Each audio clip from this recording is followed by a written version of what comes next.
They coming up? You still waiting? Oh yeah. Go ahead. You ain't get them out?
Because I got a call at 3 in the morning saying I was outside when I was asleep.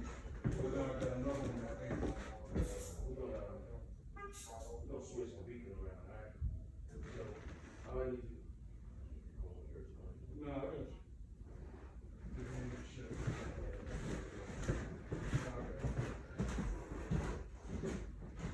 So, what I'm gonna do is, I'm just have you sit up front, my partner switch the beacon out for you. Yeah, beacons in the living room. We're gonna switch it, cause you're in the back, man. Yeah, I'm in the back. So what we gonna do, we switch it, put it midway, okay? So everything is good. It's Where you wanna sit at, man? I can just sit right here, that's cool. Alright, we just pack this down real quick. No, that's understandable. Ain't nothing that never cross. It's cool. Go ahead and have a seat, sir. So what my partner's gonna do, she's gonna, where do you all have the beacon? They took the second one, the last time they were here, and the first one is right there in the front. It's right there in the window. Yeah, it's right there in the window. They didn't have no tape to install it, because whoever was supposed to come here and give me my consent paperwork so that I could be here, Yeah. they didn't come, and then they sent 2 more people who didn't know that I moved and didn't realize that I relocated because they just didn't get the info. Oh, that's They fine. gave me the consent paperwork and they signed it, but they didn't have anything to take the beacon up with. That's cool. So what we're gonna do today is, we just gonna switch the beacon totally. I'll give you a new one. Mm-hmm. We'll put it back there, make sure we get a signal. Hopefully you don't have the same problems, man, you know? Yeah. It's good. Just bear with us, man. It might take a minute. That's good. Other than that, everything's good, man? No other issues? I mean, when I had a job, they would call me at work nonstop because they weren't checking the work schedule. Okay. And I ended up losing my job because of it. I'd been there for 9 months. I had just gotten a raise, and it's retail, so I can't really work a job with the legs going off because whoever approved my schedule ain't looking before they call me. Like I had work that starts at 11. They'll call me at 2:30 going, "Why are you outside?" And I'm like, "I got work movement at 11. I got the email and the confirmation and everything." They're like, "Oh yeah, we do see you have work." And I'm like, "Why do y'all do this every day?" Like every work day. So I lost my job. So now I got to figure out how to work and do this at the same time because it's been 2 years with no trial. I've been sitting waiting for a trial since 2020. And it's just been nothing. Like I done got a job, I done moved, like my life was on track for a minute, but then this made it worse.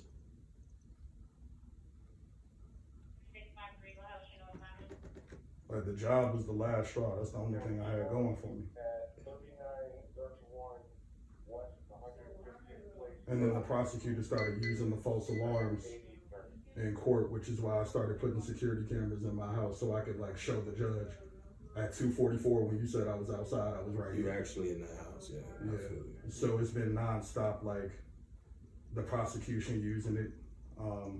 I recently found out a bunch of people have been like sent back to jail over this. So like I'm glad I got the footage. I don't understand why they're using it if they know they're not accurate. Like why would you argue that in court? That's out of my scope, brother. Hopefully what we're doing today could alleviate most of these issues. Yeah. You've been applying for for other stuff, man. I've been trying to apply for other stuff, but like, you know, like this, it pops up on my background check and they're like, yo, like, we don't know, like the job I had, the HR department was like, we don't know if we should hire him, but the supervisor knew me and they were like, nah, he's a good dude, he's a good worker. So they put me on anyway. So like, unless I got connections like that, a job ain't gonna be feasible until I at least get a trial or something. Cause like, it's popping up on my background and I haven't even gone to jail or like been convicted of anything. It just shows up and it scares people away. So like getting a job is hard.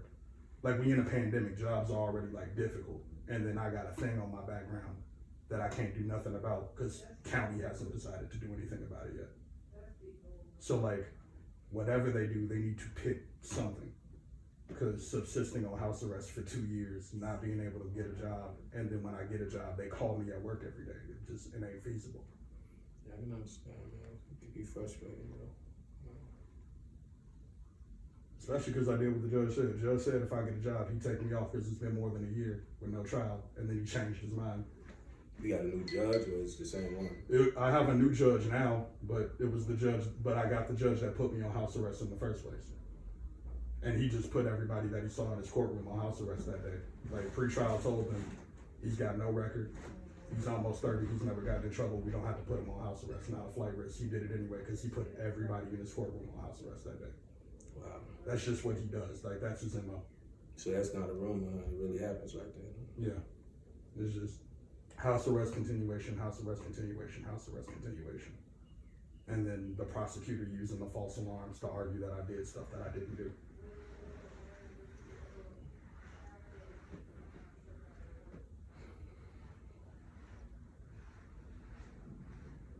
Like I do everything they tell me to do and they just do more shit to me.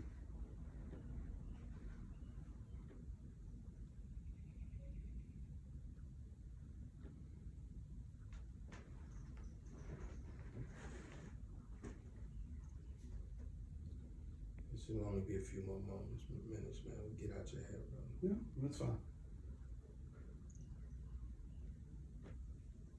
What kind of dog is that downstairs? It sounds rough. Sounds violent. I don't Man, know. I'm looking. I'm hearing it. I'm like, is that upstairs? Because it's echoing. I'm like, No, he We down just got there. a cat. okay. I'm like, man, he's barking. Yeah, he bark at everybody. Like, I'm not- I didn't get to see it though. I could hear it. You know what I mean? I don't think, have any of us seen it? Cause I ain't seen him. No. He just, we hear of him. Like, I wonder if it's a ghost dog. Like, if it's even a dog. Man, it sounds huge, man. I'm like, oh man, I hope it's not. You It's see, you put a upstairs. dog away, I said, it's not even mine. Like, sometimes I hear it and it sounds rough, but then I hear it walking. I'm like, nah, you're not that big. I hear you. Yeah, You're not more than 50 pounds, but like, that's still big for a dog. depending on the breed. Like, Yeah. it's one of those pit bulls or something. Man. Mm. And then I saw a young lady walking like a pit bull or something out here earlier. The Mm. boom pulled up. Yeah. So, You know, one of my best friends has 2 blue-nosed pits. yeah. Yeah, they bark, but they, to my knowledge, have not like bitten anybody, and they are some of the friendliest 2 dogs I've ever Me met. personally, man, I believe like with animal dogs, it's all about how you Yeah, raise them. You know Yeah, what I'm that's saying? How all. you treat them. yeah. And then they may go that route if you mistreat them. Like, you know, Mm-hmm. you go to houses sometimes where they just leave the dog caged up all day. So what do you think's gonna happen? You Mhm. gonna happen. But when he's family friendly, just do what a dog does. It's friendly. Mm-hmm. So I think that's with every dog. Mm-hmm. Yeah, that's all. Whenever people talk about, ain't this breed aggressive? I'm like, no, it depends on you. That's what it is. It's like people. You treat people right, and they tend to do right. Their behavior emulates that. So yeah. Mm-hmm. Yeah. Yeah, a dog can only really be as good as the environment is raised in. Just like humans, you know what I'm saying? Pretty much product of the environment, so to speak. Yeah, but that dog downstairs, I was like, oh man, I hope this is Nah, we just got a cat that pee on everything. Mm-hmm. And he friendly too. He just pee. Male or female? Male, curly. That's the name, Curly. Yeah. What type? What breed of cat like that? It's like short hair domestic short hair. What color? Like, Gray and white. Yeah, Okay. gray and white. He looked like he might got some calico in him. like a little bit of calico. We got, cause you got a couple of traits from a couple of types of cats. So you all had multiple cats at times. I had one as a kid. It was a tabby cat. It's like the gray and black. Mm-hmm. Yeah, my stepmom had one. But No, this is like my first actual like pet. oh yeah. So I'm like, yay! And then I just had to spend $1,500 because he had a bladder blockage and was peeing blood. Are you serious? Mm-hmm. And then Where we did had that to come from? The bladder block. So it's like probably the food he eats, the litter and whatnot. Like it was multiple things, and I was just like, oh okay. Eating the So- litter or the litter he's using? Like the litter he's using, like he has like a bladder infection too. It was a lot. I'm just like, oh, that's like rent that I'm paying. Yeah, those it could be expensive animals, but the love you have for them, man, it's like you don't really. Yeah, I'm just Yeah. like, oh, you don't know, like you're really expensive. Yeah. He's really cute. You just ain't here chilling.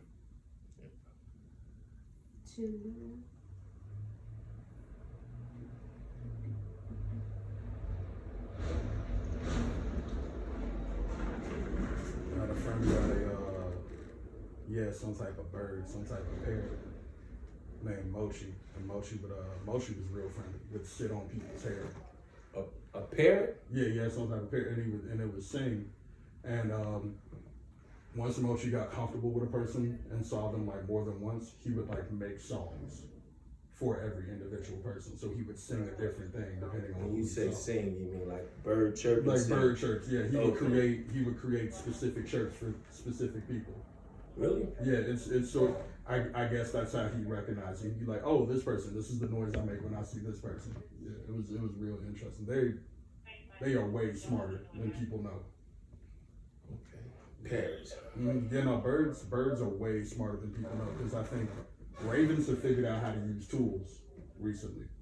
Okay. Like they done figured out how to use sticks to dig from stuff, and they done figured out how to drop stuff from up high to like crack it when they can't crack it themselves. So birds are figuring out physics. Like if they had like thumbs so that they can manipulate stuff more, they probably replace us. Like if some shit pop off and they could like figure out how to make hammers, it's over. Yeah. Oh wow.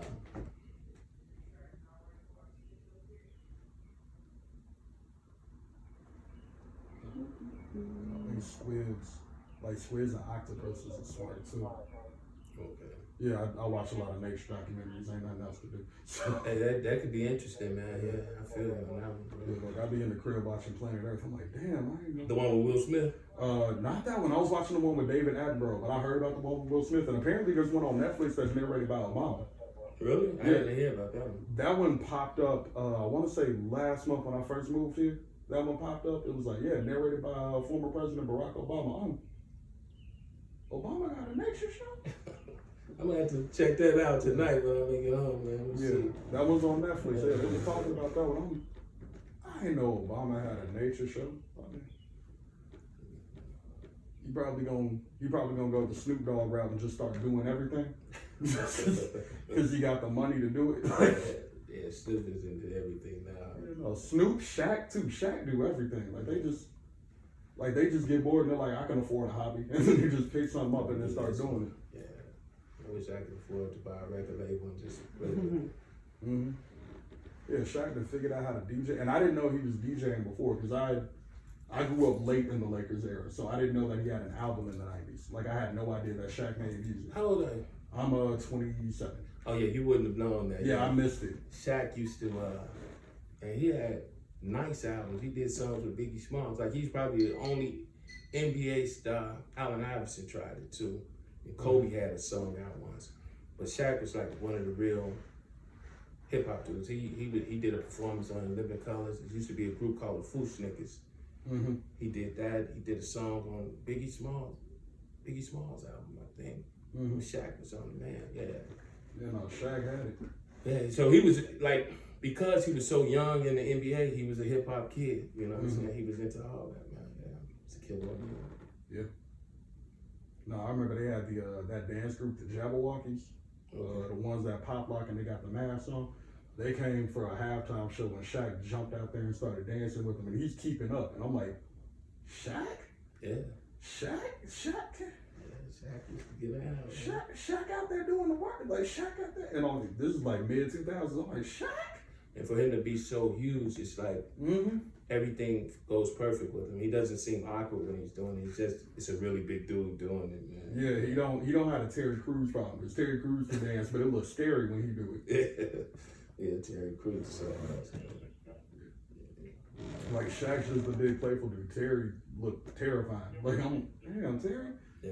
Like, I'm glad you're having fun, but you're scaring me. Yeah, Terry Crews. Yeah, you probably missed out on a lot of the early hip hop, man. With, these guys now. Yeah. So you didn't really get to understand LL Cool J when he was out, man, back in the day. No, I had to figure out LL Cool J. I had to go back because by the time I came up, LL Cool J was doing movies with Queen Latifah. Yes, LL Cool J was the one that made love songs cool and rap. Mm-hmm. He was the first one to do it. No, that makes sense. Like, I think the earliest memory I have of rap is like the 50 Cent and Ja Rule beef. Are you serious? That is one of the earliest memories because I remember Dude, you got me feeling old, man. because I was six when 9/11 happened because my mom and I lived in New York and then we moved here after that happened. Okay. And then 50 and Ja Rule happened, and just before that there was the opening Eminem controversy, and then I'm Sorry Mama and Without Me happened. So some of my earliest understandings of hip hop were like my mom introducing me to breakdancing when I lived in New York with her, and then like moving to Chicago and a bunch of beef happening between a bunch of people. Because before that I wasn't consuming music on my own because I wasn't old enough. Like I just heard whatever my parents were listening to. Okay. Yeah. That makes sense. And then when I came up, like Lil Wayne happened happened again, like got big again, because I know he was with Birdman in like 2003. But I think the Carter 2 or the Carter 3 dropped when I was in 8th grade. Yeah. And by then I was old enough. Yeah. I remember albums with Lil Wayne when he didn't use profanity. Mm-hmm. Like his first couple of albums, he didn't use profanity. Yeah. So yeah, man, I love hip hop, bro. Mm-hmm. Hip hop kid, hip hop adult now. Yeah. So how you like in Chicago? Minus this, man. You know. I mean, I've been here since I was 7. Oh, so you Chicago? Yeah. Like I've lived here longer than I've lived anywhere else. You still got family in New York? Not so much. Everybody like dispersed. Like it was just me, my mom, and my dad, and then my mom and my dad split up. They both like ended up here separately. Like it was its own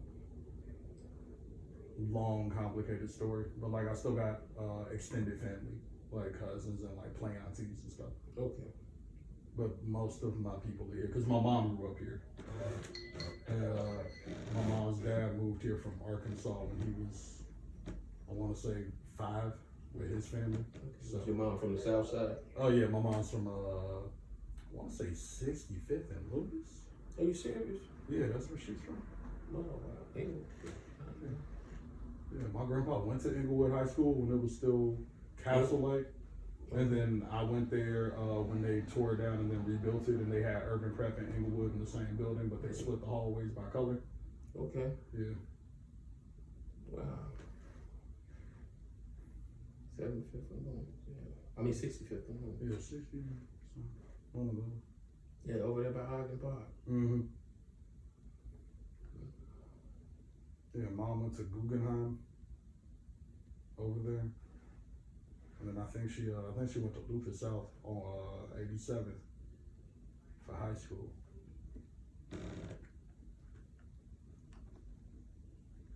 So yeah, she was all over the South Side.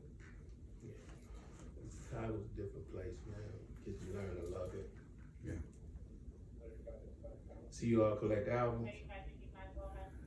Yeah, that's you. Oh. That's your album collection. Yeah, my friend gave me a record player, so there's like a Hyde Park record store, so we went and got a whole bunch of records, and then like all of these movies. I'm like, let me just collect as many as I can. So I'm taking you, and you probably never really, when albums were the only thing that was playing, I remember that, you know what I'm saying? Like the Michael Jackson Thriller album. I remember my dad bought it for me. Yeah, see, That's all we had was record players back then. Because I don't really download music, so I'm like, let me bring this back, get some records and stuff, like DVDs and like, because everybody's like Netflix and streaming services, and I'm like, well, they can get rid of that anytime. Yeah, streaming is not sustainable for like maintaining any sort of movie, because once a streaming service decides that it doesn't want to run it anymore, So, or Yeah. like if they lose the rights, it's out of there and there's no way for you to get it unless you buy a physical copy.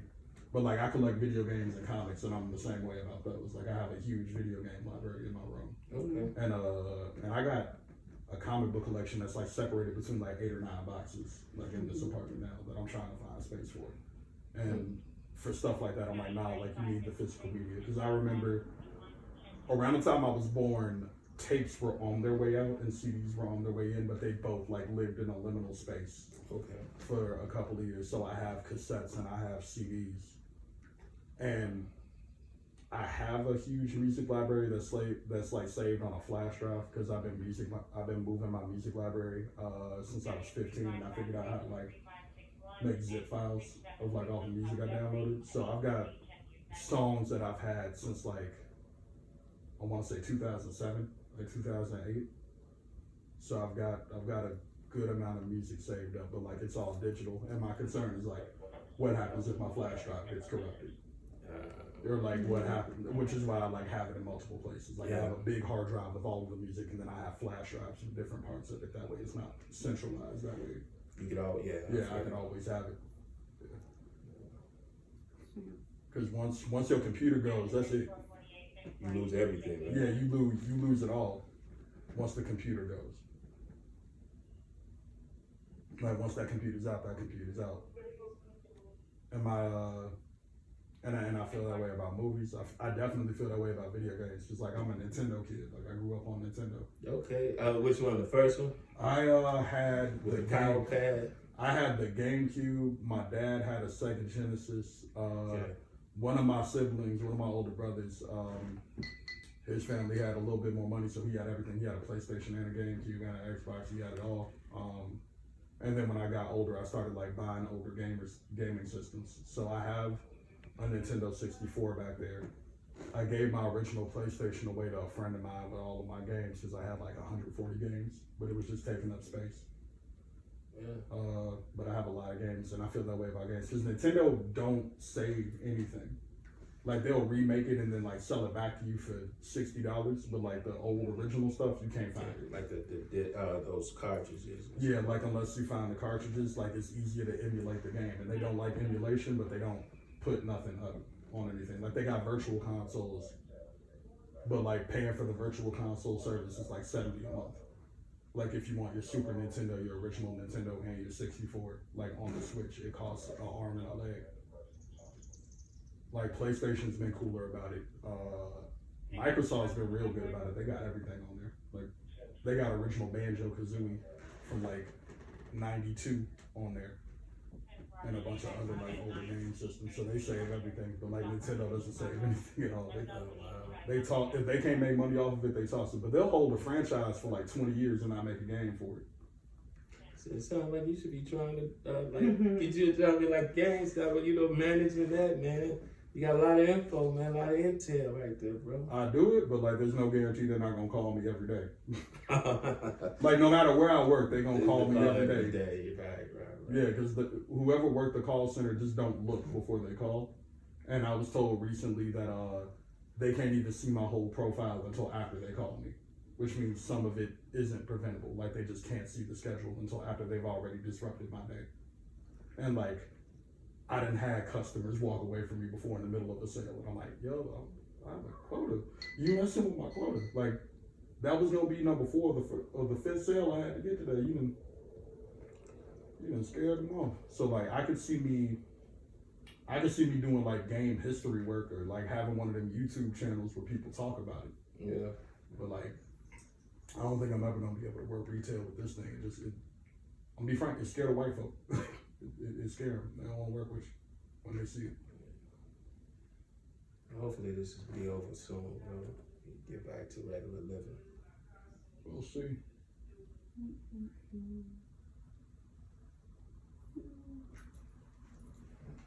you had Game Pass on your Xbox? Yeah. I know you had Game Pass on that. Yeah, I tried to be a gamer for a month and now I just got an Xbox. No, that Where I'm gonna happens. play 2 games. No, that happens. Did you watch his documentary, The Macho Man? Yes. Yeah, it's kind of It's nice. beautiful. I'm a big wrestling fan, so he's into games and I'm into wrestling. And he does music and I do films. So Yeah. it's a fun little dynamic. Yeah, I saw that. I didn't know how deep the wrestling was, how close knit of a family we were. Mm-hmm. You know, I knew it wasn't real, but I didn't know. I mean, Yeah. the ins and outs of it. Like It's like a lot that goes on behind the scenes. I'm like, that's the most interesting part. Like the stuff on TV is fun, but I'm like hearing all the behind the scenes stuff. Yeah. It's a whole other Macho thing. Man Randy Savage. He wound up going out with the girl he loved. It's like, oh. There's this series is on Vice. It's called Dark Side of the Ring. Okay. And like each episode they talk about like some wild story with wrestling. So I know like one of them is like Owen Hart and how he died like in the ring. Got it.